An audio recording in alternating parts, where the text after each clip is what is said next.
I stared at the letter in my hand, feeling my blood begin to boil with righteous indignation. The audacity, the sheer unmitigated gall of these self-appointed bureaucrats was truly something to behold in all its petty glory.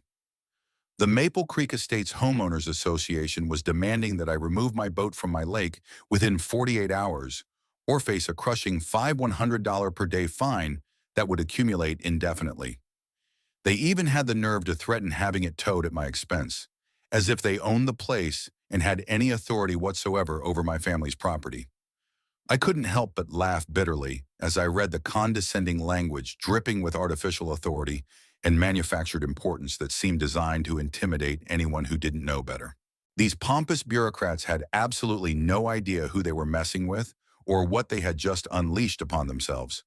They had been happily using my family's private lake for years without permission, treating it like their personal playground and exclusive country club, and now they were trying to dictate terms to me on my own ancestral property that had been in the Sullivan family for 3 generations.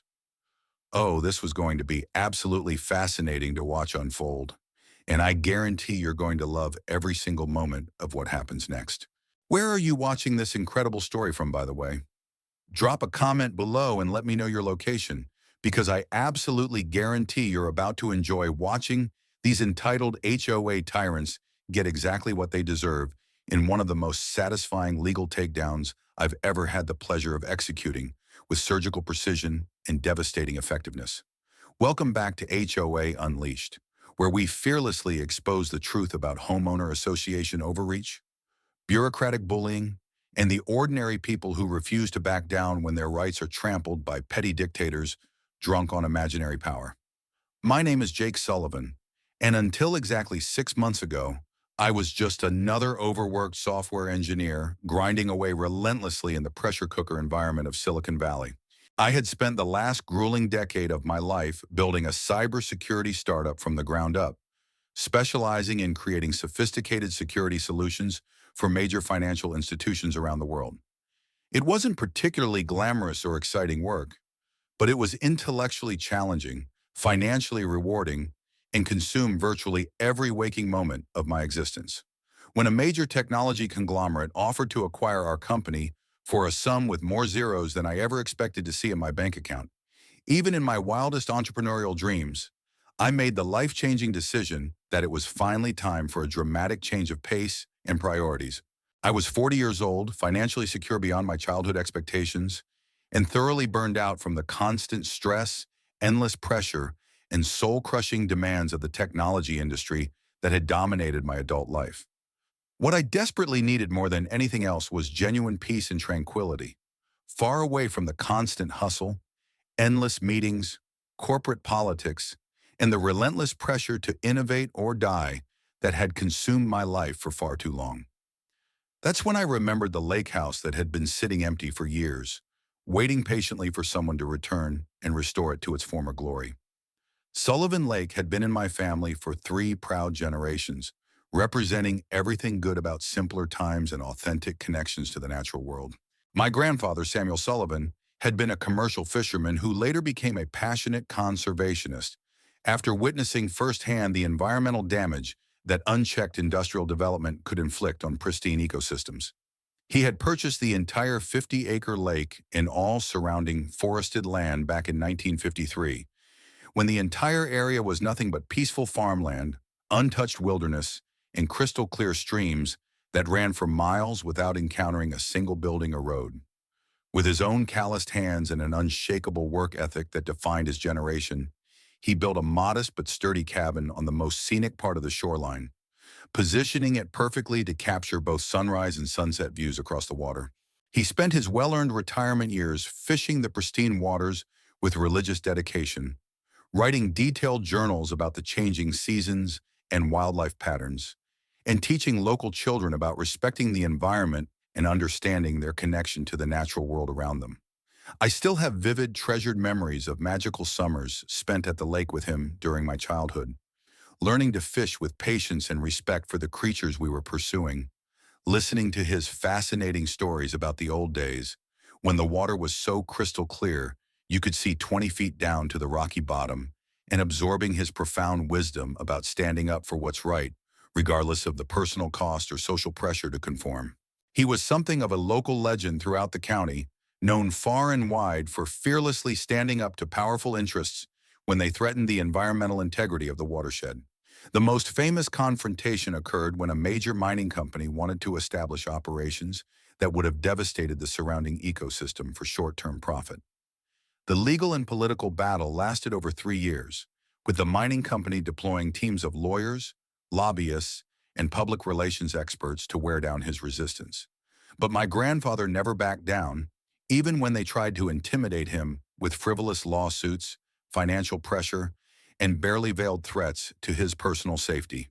He organized the local community, educated himself about environmental law, and fought them every step of the way until they finally gave up and moved their operations to a less defended location. "Water is life, Jake," he would tell me repeatedly during our long conversations on the dock. His voice gruff but infinitely gentle, weathered hands gesturing toward the pristine lake that reflected the sky like a perfect mirror. Not just for fish and wildlife, but for all of us who depend on clean water to survive and thrive in this world. Never let anyone tell you that short-term profit is more important than protecting what nature gave us to steward responsibly for future generations who haven't even been born yet. Those profound words had stayed with me through all the years that followed, even as I pursued my ambitious career in technology thousands of miles away from this peaceful sanctuary. During the most stressful periods of building my company, I would often think about those quiet mornings on the lake, remembering the sense of peace and perspective that could only be found in places where nature still ruled supreme.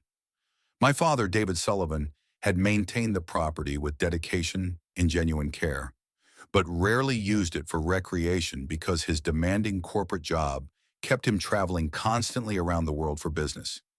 He was more of a city person by temperament anyway, never quite connecting with the lake and its timeless rhythms the way my grandfather and I naturally did from our first moments there.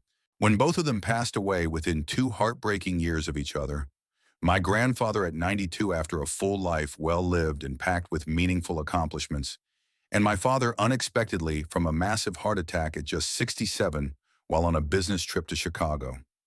The lake and the cabin became mine, along with all the memories, responsibilities, and legacy that came with this precious inheritance.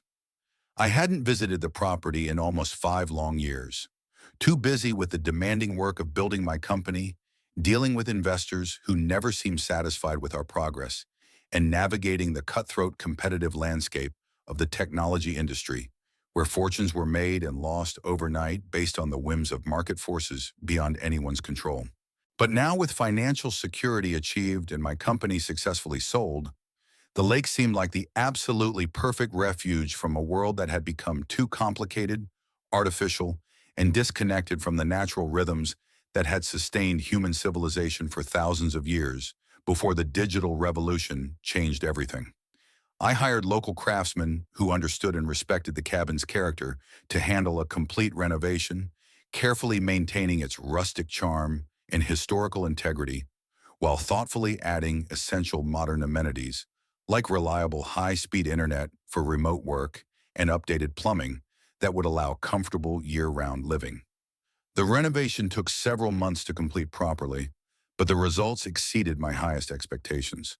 I moved in permanently just as winter was finally giving way to spring, and the immediate transformation in my mental health and overall life satisfaction was nothing short of miraculous.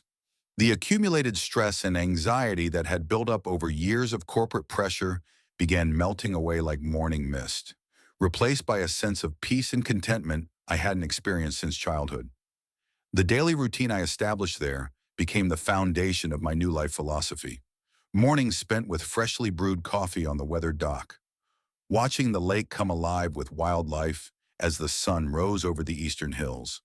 Afternoons working on satisfying manual projects around the property with my own hands, rediscovering the deep satisfaction that comes from creating something tangible and useful.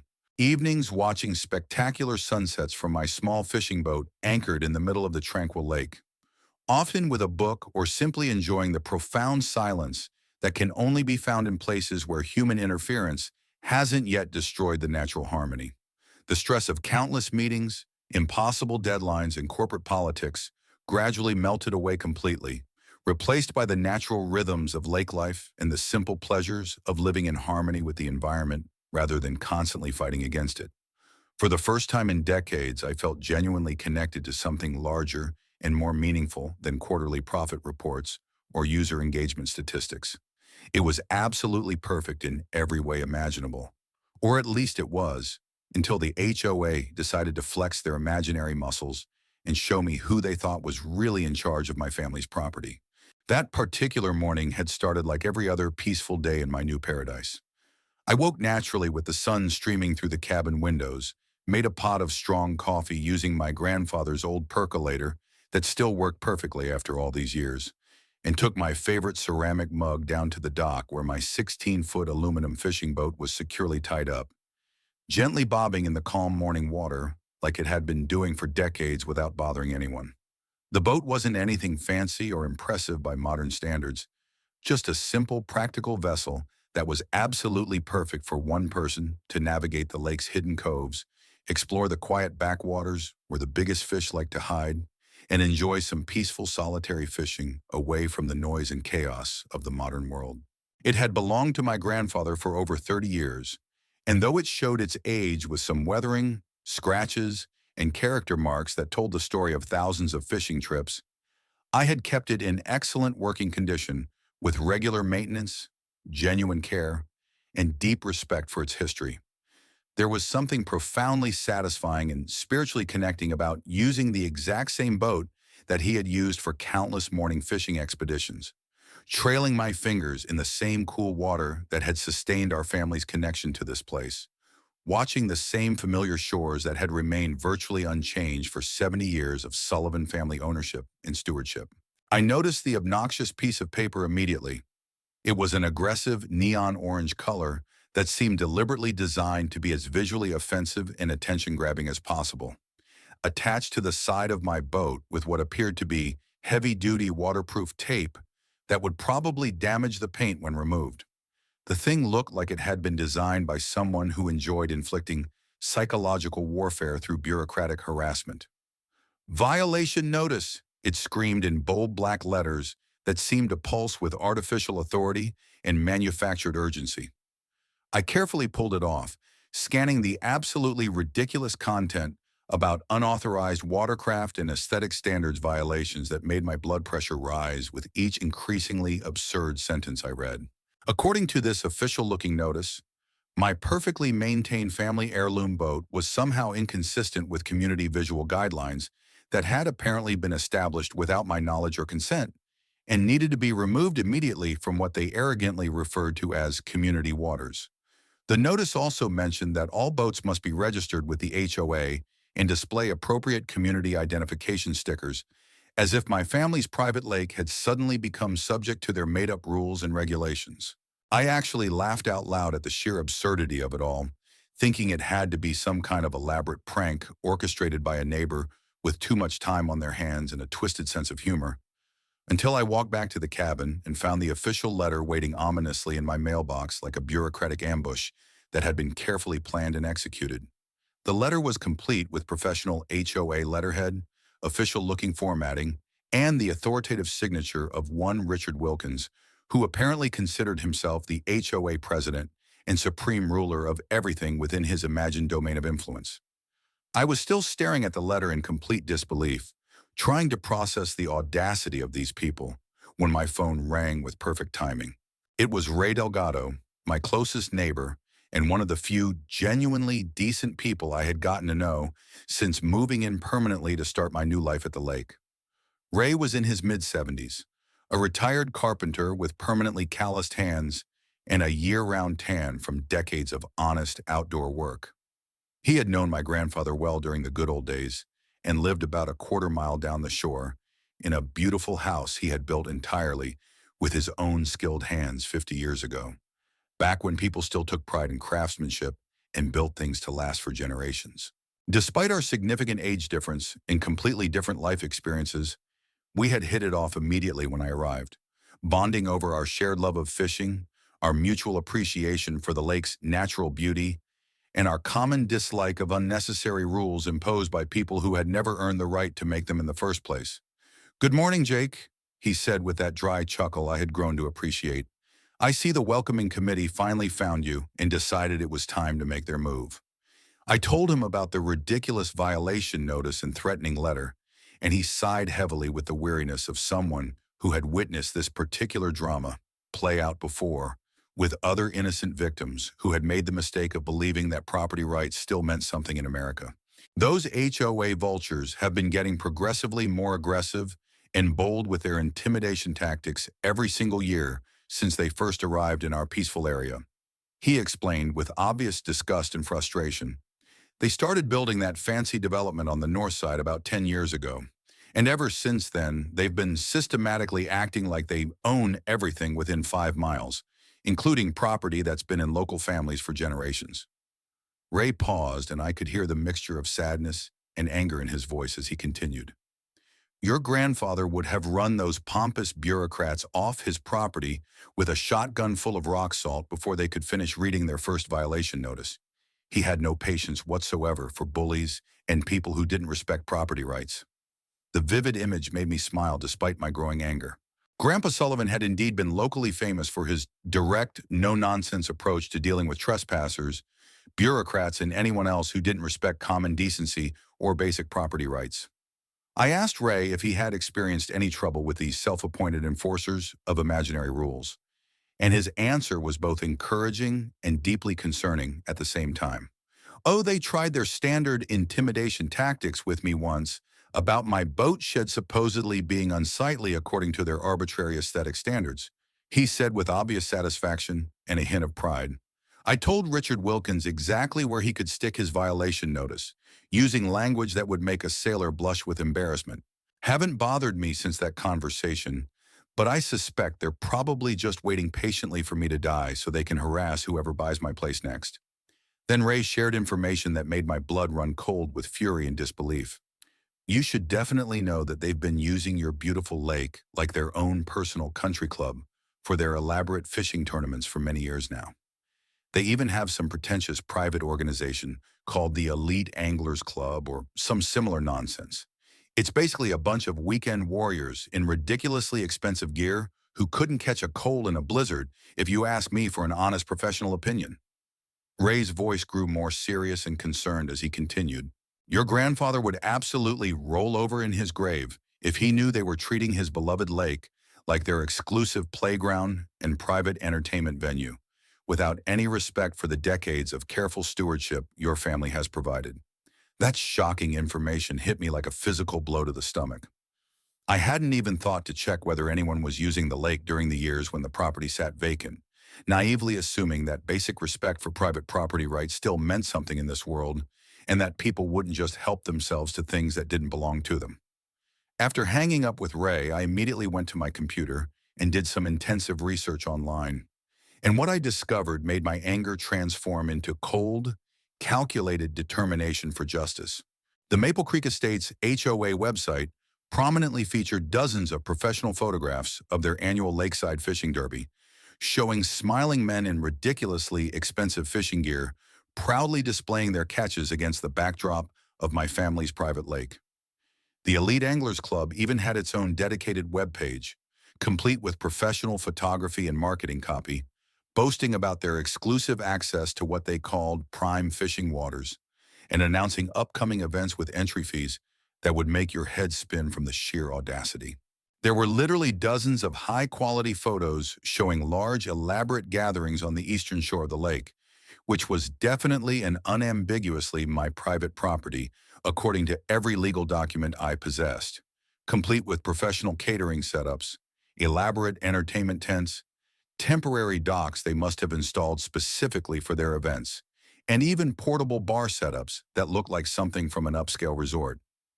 The most recent post announced their biggest tournament of the year, scheduled for the following weekend, featuring a $5,000 first-place prize and a fully catered lakeside barbecue that would probably cost more than most people spend on food in an entire month. They were literally planning a massive commercial event on my property without so much as asking permission, seeking consent, or even acknowledging that someone else owned the land they were planning to use. The audacity was absolutely breathtaking in its shameless boldness and complete disregard for basic property rights. I spent hours scrolling through years of photos and announcements, my incredulity and anger growing with each new example of their entitled behavior and systematic trespassing. They had clearly been conducting these elaborate operations for at least 5 continuous years, apparently taking calculated advantage of the fact that no one was living at the cabin full-time to gradually assert control over something that was never theirs to begin with and never would be regardless of how long they squatted on it.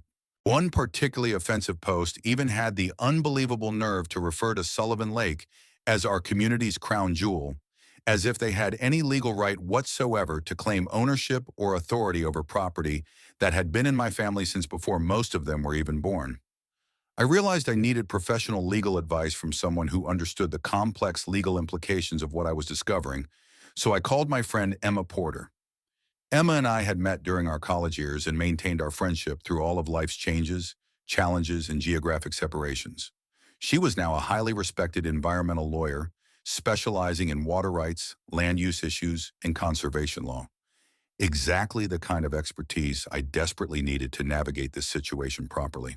She had been one of the few people in my professional network who immediately understood and supported my decision to walk away from my successful tech career to live peacefully by a lake, recognizing that some things in life are more valuable than money, status, or professional achievement. "Let me get this absolutely straight," she said after I explained the entire outrageous situation in complete detail. "You personally own this lake, like actually own the deed to the lake bed and all associated water rights. And they're telling you that you can't have your own family's boat on your own private property?" I confirmed that was exactly and precisely the case, and she burst out laughing with the kind of genuine amusement that comes from recognizing absolute legal absurdity when you encounter it in all its ridiculous glory. "Oh, this is absolutely too good to be true from a legal perspective," she said, her experienced legal mind already working through the implications and potential strategies. "And you're telling me they've also been using your private property for large commercial events without permission for multiple years? Jake, they don't have even the shadow of a legal leg to stand on here. This is textbook trespassing, plain and simple, with some potential fraud and conspiracy charges thrown in for good measure." I asked her what she thought would be the most effective approach to protect my rights and put an end to this systematic abuse of my property, and her advice was both practical and strategically sound. "Don't respond to their ridiculous notice just yet," she advised with the confidence of someone who had handled similar cases successfully before. "Let's gather comprehensive evidence first and build an airtight case. If they've been conducting these operations for years without any legal authority whatsoever, we want to document absolutely everything before they have a chance to cover their tracks, destroy evidence, or change their story." Emma's plan was thorough and professionally sound. "I'll drive up this weekend and we can go through all your deeds, surveys, and property records together to confirm that everything is legally airtight and indisputable. In the meantime, I strongly suggest setting up some discreet security cameras around the lake perimeter to document any future trespassing. Something tells me this situation is going to get very interesting very quickly, and we want to be prepared for whatever they try next." Her final warning was both practical and ominous. "Oh, and Jake, whatever you do, don't let them remove your boat or acknowledge their authority in any way. If they try to take your property without proper legal justification, that constitutes theft, pure and simple. Make absolutely sure you document everything they do from this point forward, because we're going to need that evidence when this goes to court." I followed Emma's excellent advice immediately and purchased a comprehensive security system, installing high-quality wireless cameras at strategic points around the entire lake perimeter. I focused particularly on the areas where the HOA seemed to conduct their elaborate events, based on all the photos I had seen on their website. The cameras were discreet but extremely high resolution, equipped with night vision capabilities, motion detection technology, and smartphone alerts that would notify me instantly whenever someone approached my property without permission. I also spent an entire afternoon digging through my father's meticulously organized filing cabinet, locating all the original deeds, surveys, property documents, and legal papers that confirmed what I already knew in my heart, but needed to prove in court. Sullivan Lake was completely unambiguously and legally mine, according to every document, survey, and record that had ever been created, including all water rights and every square foot of land extending 15 feet beyond the high water mark around the entire perimeter. There was even a detailed professional survey map from 2010, commissioned by my father when he was considering some property improvements, that clearly marked every boundary line with surveyors, precision, and legal accuracy that would satisfy any court in the country and eliminate any possible confusion about ownership. I was still carefully reviewing these ironclad legal documents when I received an email invitation that provided the perfect opportunity to observe these people in their natural habitat and see exactly what I was dealing with. The invitation wasn't addressed specifically to me. It appeared to be a mass email sent to everyone in the general geographical area, probably generated from some purchased mailing list that included my address. The invitation was for the upcoming monthly HOA meeting, and I was genuinely curious about what these self-appointed rulers were like when they thought no one was watching, challenging their authority, or holding them accountable for their actions. It would be my first chance to see Richard Wilkins and his board of directors in action, and I wasn't going to miss this valuable educational opportunity. The meeting was held in the Maple Creek Estates Community Center, an ostentatious building with unnecessary classical columns and an elaborate fountain out front that looked like it was desperately trying to impress visitors with its importance and sophistication. The whole design screamed nouveau riche pretension and insecurity about social status. I slipped in quietly and took a seat in the back row where I could observe and listen without drawing attention to myself or revealing my identity before I was ready to make my move. About 30 people were present for the meeting, most of them looking like they would rather be absolutely anywhere else than listening to HOA business on a beautiful evening when they could be enjoying their expensive properties instead of enduring lectures about rules and regulations. Richard Wilkins was exactly what I had expected after reading his pompous letter and seeing his authoritative signature. He was a man in his mid-50s with perfectly styled silver hair that probably cost more to maintain than most people spend on their monthly car payments, wearing a navy blue blazer with shiny gold buttons that screamed country club membership and sporting the kind of practiced smile that never reached his cold, calculating eyes. He conducted the meeting with the self-importance and imperious manner of a small-town dictator who had never been seriously challenged, droning endlessly about lawn height regulations, approved mailbox designs, and other petty rules that seemed designed more to assert control over residents' lives than to actually improve anyone's quality of life or property values. When he finally reached the topic of lake regulations in his agenda, I sat up straighter and paid careful attention to every word, knowing that this was where the real action would begin and where I might learn something useful about their strategy and legal justification. We have received reports of an unauthorized watercraft being stored on community waters, he announced with a distinct note of personal annoyance in his voice, as if my boat's presence was somehow a personal insult to his authority and leadership. I want to remind everyone present that all watercraft must be properly registered with the HOA and must comply strictly with our established aesthetic guidelines. The lake is one of our community's most valuable assets, and we absolutely must maintain its pristine appearance according to the standards we have worked so hard to establish and enforce. I couldn't resist the opportunity. It was too perfect to pass up, and I was genuinely curious to see how he would handle a direct challenge to his assumed authority. I raised my hand calmly and waited for acknowledgement, maintaining an expression of innocent curiosity rather than confrontation. Richard Wilkins looked genuinely surprised, clearly not accustomed to audience participation during his carefully scripted presentations and one-sided lectures. But he nodded in my direction with obvious reluctance and barely concealed annoyance. Yes, the gentleman in the back row. I stood up slowly, keeping my tone casual and innocently curious, as if I was simply a concerned resident seeking clarification rather than the actual property owner preparing to challenge his entire fraudulent operation. I was wondering if you could clarify something about the lake for those of us who might be confused about the legal situation. I began respectfully. When you say community waters, what exactly do you mean by that specific term? Who actually owns the lake itself, according to the legal records? A ripple of interested murmurs went through the crowd of residents, and I noticed several people turning to look at me with obvious curiosity and interest.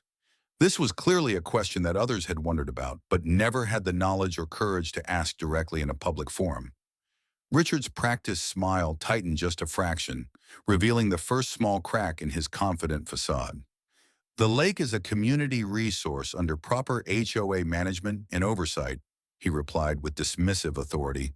It has been successfully operated that way since our development was first established, and that arrangement has worked well for everyone involved. His tone was clearly intended to shut down the conversation before it could develop any further, but I wasn't finished with my innocent questioning. This was too good an opportunity to waste, and I wanted to see how much rope he would give himself to hang with. I pressed forward with the persistence of someone who genuinely wanted to understand the situation. So the HOA actually has a deed to the lake property, or is it owned by the county government and managed by the HOA through some kind of formal agreement or contract? Several residents were now paying very close attention to this unexpected exchange, and I saw one older gentleman nodding thoughtfully at my perfectly reasonable question. This was clearly information that had never been provided to the people who were paying substantial monthly fees for lake access and maintenance.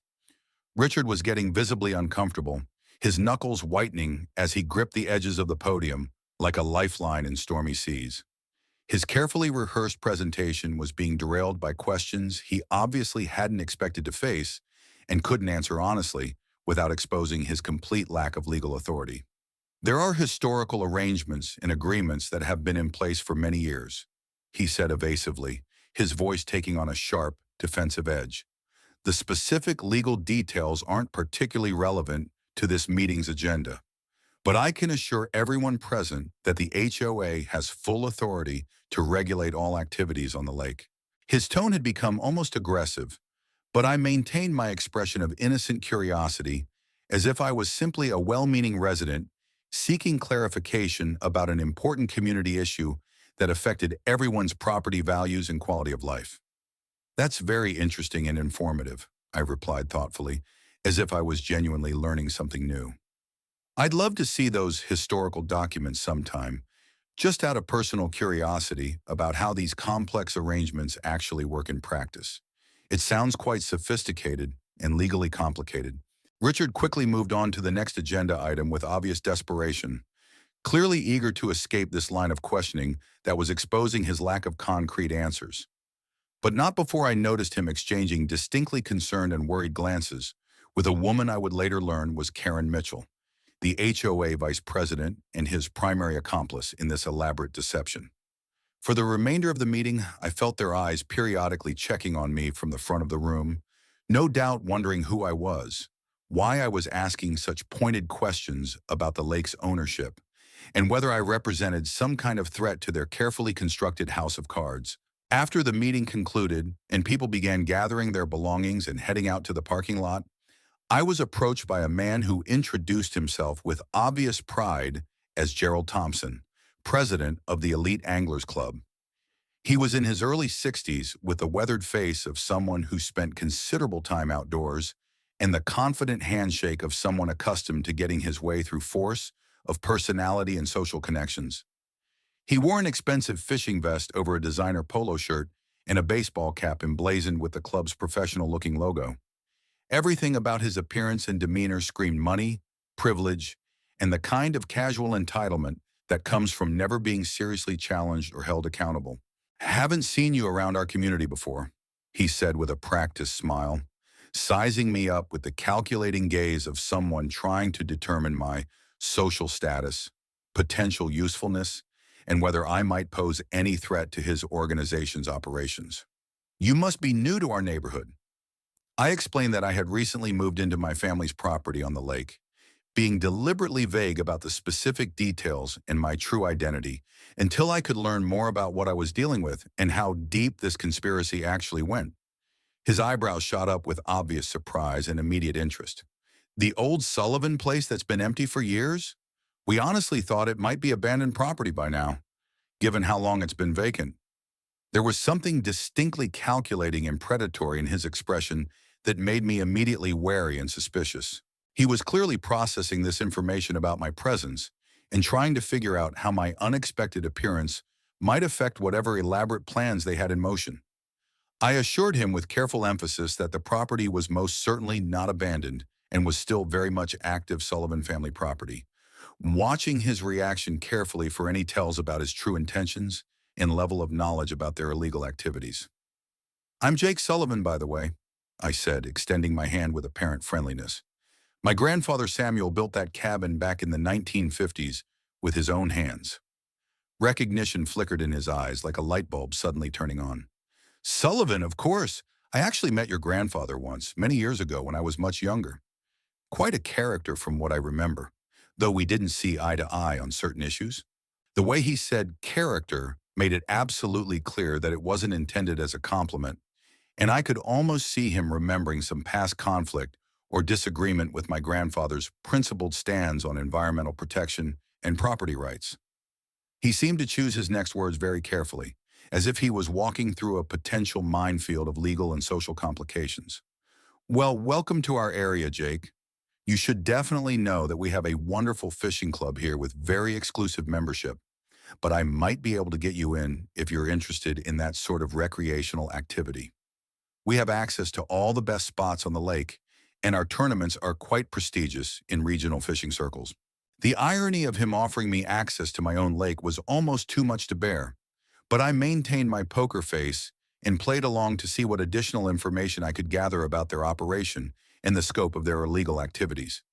"That sounds potentially very interesting," I replied with feigned enthusiasm and curiosity. "When's your next event? I'd love to see what you're all about and how your organization operates." He beamed with obvious pride and self-importance. "Our annual championship tournament is next Saturday. It's the biggest event of the year for our club, right there on the east shore of the lake. You should definitely come by and see what we're all about. It's quite an impressive operation that we've been perfecting for many years." I thanked him for the invitation with apparent gratitude, already planning exactly how I would use this upcoming tournament to gather comprehensive evidence of their systematic trespassing and unauthorized use of my private property. I was preparing to leave the community center when I overheard Richard Wilkins speaking in hushed, urgent tones to Gerald Thompson and Karen Mitchell near the refreshment table. I busied myself with pouring a cup of mediocre coffee from their hospitality setup, straining to hear their conversation while pretending to be absorbed in checking messages on my phone. I couldn't hear everything they were discussing, but certain key phrases definitely reached my ears with crystal clarity.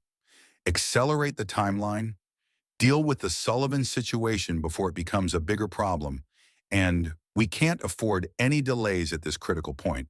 Karen glanced nervously in my direction during their conversation, and they immediately lowered their voices further before moving away from the public area toward a more private corner of the building. Whatever they were planning in detail, it clearly involved my property in some significant way, and they were obviously becoming concerned about my unexpected appearance and the pointed questions I had asked about lake ownership. As I walked to my car in the parking lot, I decided to call Emma again and update her on everything I had learned during this enlightening evening and the concerning conversations I had overheard. "They're definitely hiding something major and potentially criminal," she agreed after I described the entire meeting experience and the overheard planning session. "The fact that Wilkins wouldn't directly answer your ownership question is extremely telling from a legal perspective. And this timeline they mentioned, that sounds very much like they have some kind of development plan with specific deadlines they're desperately trying to meet." Emma's legal expertise was invaluable in understanding the implications of what we were uncovering. "Let's go through all those property documents tomorrow when I arrive.